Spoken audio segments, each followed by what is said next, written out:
તો જય ઠાકર બધા મિત્રોને સ્વાગત છે તમારું દેશી મિની બ્લોગમાં। તો સવારમાં આપણે મિત્રો નીકળી ગયા રોડે ડામર જવાનું છે આપણે સીધું કપાસમાં।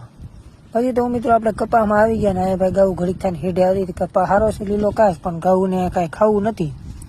આઈન પા ભરતો બેઠો છે અને આવડી ઠેલિયું ઢાંકેલી છે એની હેઠે છે આંબા।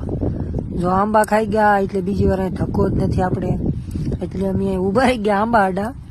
પછી તો ભાઈ બહુ સારી લીધો કપા અને અમે નીકળી ગયા પાણી પાય બીજા કપાસમાં, કેમ કે કપા ખેડાઈ ગયા હતો એટલે અમારે ઉતાવળે નીકળવું પડ્યું। પછી તો હું ભાઈ ગાડા ઝાઝા લાંબા થઈ ગયા, ગામ હોપડાય ગયા એટલે ભેહા વાહે રહી ગયા અને ભાઈ વાહેલા મુગલા બધાને ભેગા કરી દીધા, કેમ કે મોર ગાઉ ઊભી રાખી દીધી છે ભેહોની વાટે, કેમ કે લાંબા થઈ જાય ને ગોવાળ ઓછા હાંકડમાં જવાનું હોય।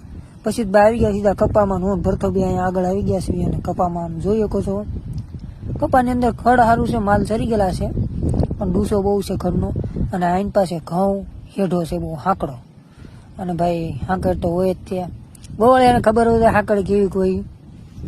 પછી તો હું બધા ભાઈઓ આવી ગયા ને હવ હેઠે ઉભા રહી ગયા સારા મને, અને ભાઈ પછી તો આપણામાં ફોન આવ્યો વિક્રમનો કે ચા બનાવી છે, ચા પીઓ। પછી તો આપણે ચડી ગયા કેળે અને ભરતો આપણી વાંહે હાલ્યો આવે છે અને આઈનપાભાઈ ગાવું સરે છે અને આ બધું વિક્રમ બનાવે છે ચા, અને આ બધા બી લીધે વાંહે આપણે વધ્યા એટલે આપણે વહેલા ઉતાવળ રાખી, નકામાં વાંહે રહી ગયા હોય તો તપેલી ધોવાનો વારો આવે, એની કરતાં આપણે ચા પીને ખાકીને આપણે હેઠે ઉપડી જઈએ।